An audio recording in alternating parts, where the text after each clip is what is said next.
سلمان کا دوست پولیس والا بتاتا ہے کہ کوئی اپنا ہی ہے تمہارا جو تم پر حملہ کروا رہا ہے۔ سلمان کہتا ہے جب شوٹر پکڑے جائیں تو ان سے پوچھ لینا اور پھر مجھے بتا دینا کون ہے۔ سلمان کا دوست کہتا ہے تم اس مسئلے کو اتنا ایزی مت لو۔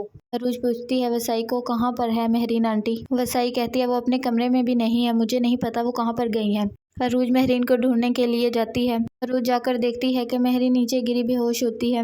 عروج اٹھاتی ہے، انہیں ان کے کمرے میں لے کر جاتی ہے اور ڈاکٹر کو بلاتی ہے۔ ڈاکٹر چیک اپ کرتے ہیں اور بتاتے ہیں کہ ان کے کچھ سیلز ایکٹیو نہیں تھے، وہ اب ایکٹیو ہو گئے ہیں جن سے ان کی یادداشت واپس آ رہی ہے۔ کوئی پریشانی کی بات نہیں ہے، انہیں میڈیسن دے دی ہے، ٹھیک ہو جائیں گی۔ شائستہ پوچھتی ہے سلمان کو تم کہاں تھے؟ میں اتنا پریشان ہو رہی تھی۔ سلمان کہتا ہے میں بچہ تھوڑی ہوں جسے کچھ ہو جائے گا، اور میرے لیے پریشان ہونے کی کوئی ضرورت نہیں، اور میں کسی کا کوئی بیٹا نہیں ہوں۔ عروج کہتی ہے دیکھا سلمان آیا اور آپ کو اس نے گلے بھی نہیں لگایا، یہ مکافات عمل ہے، جیسے آپ نے میری ماں سے مجھے دور کیا تھا آپ کا بیٹا بھی آپ سے دور ہو گیا ہے۔ شائستہ رونا شروع کر دیتی ہے، عروج وہاں سے چلی جاتی ہے۔ عروج آتی ہے مہرین کے پاس، مہرین کہتی ہے دیکھو نا سلمان کہاں چلا گیا ہے۔ شائستہ جھوٹ بولتی ہے نا سلمان میرا بیٹا ہے۔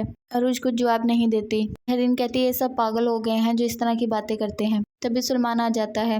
مہرین کہتی ہے بیٹا تم کہاں چلے گئے تھے؟ میں بہت پریشان تھی۔ سلمان کہتا ہے کہ میں آپ کا بیٹا نہیں ہوں، میں کسی کا بھی بیٹا نہیں ہوں۔ مہرین رونا شروع کر دیتی ہے اور کہتی ہے دیکھو یہ سب پاگل ہو گئے ہیں، عروج تم ہی بتاؤ یہ میرا بیٹا ہے یا نہیں؟ سلمان کہتا ہے کہ نہیں میں کسی کا کوئی بیٹا نہیں ہوں۔